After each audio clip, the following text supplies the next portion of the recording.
Heading into 2018 season, you'd have to assume a lot of Chiefs fans were both really excited and really anxious and nervous about what their team was going to look like. You had the familiarity of what Alex Smith was and wasn't for the previous 5 seasons.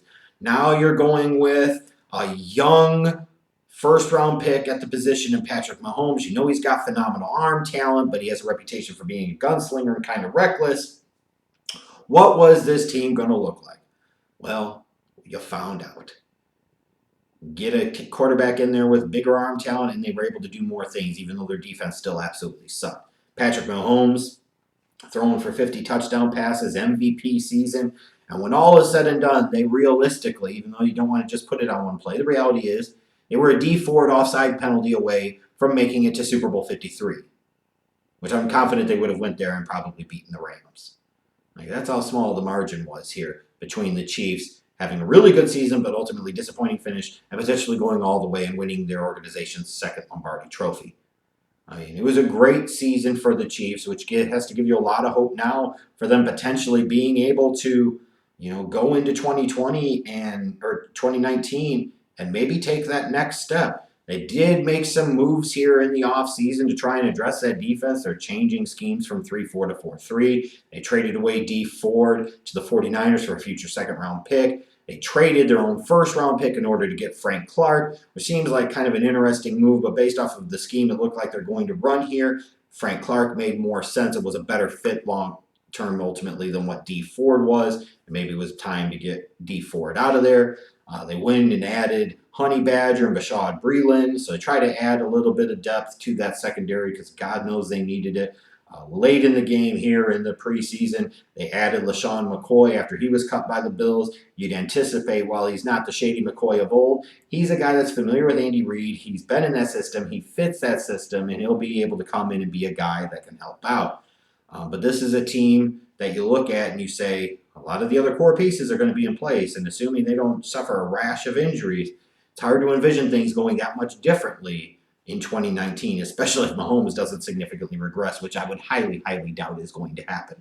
You look at their draft, Mecole Hardman, the wide receiver from Georgia in round number 2. I'm waiting to see how he's going to be utilized in that system because you can't coach that speed. And imagine you get to a point where Hardman's good enough to be on the field with him and Tyreek Hill at the same time. That shit could be crazy and scary. They added Juan Thornhill, the defensive back from Virginia. I expect he'll be able to contribute at some point in time as a rookie. Not a ton of contributions here potentially from this draft class. Maybe Kalen Saunders down the road, but I don't know how much it really is going to matter. You look at this team and how they're constructed. What do I like about them the most? Obviously, Patrick Mahomes. I have the feeling this is going to be one of these things over the next 15 years where every time I see the Chiefs on TV, every time I see Patrick Mahomes, I think about the Bears were in a position, could have drafted him, went with quarterback, and chose the wrong one. That's how we feel like. But you look at Mahomes. Now, is it realistic to expect him to throw for 5,000 yards and 50 touchdowns again? Maybe not. But is it unrealistic potentially based off of his talents and some of the weapons that he has and Andy Reid's love of throwing the football that he couldn't come right back and have a very similar level season again in 2019? I don't think that's that crazy either.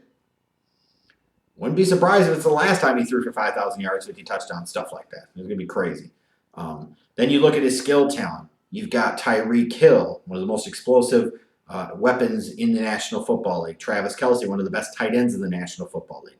You'd have to hope and assume maybe that Sammy Watkins will be healthy for this upcoming season. And if he is, you just added another element there that largely wasn't there in 2018. That's scary to think about.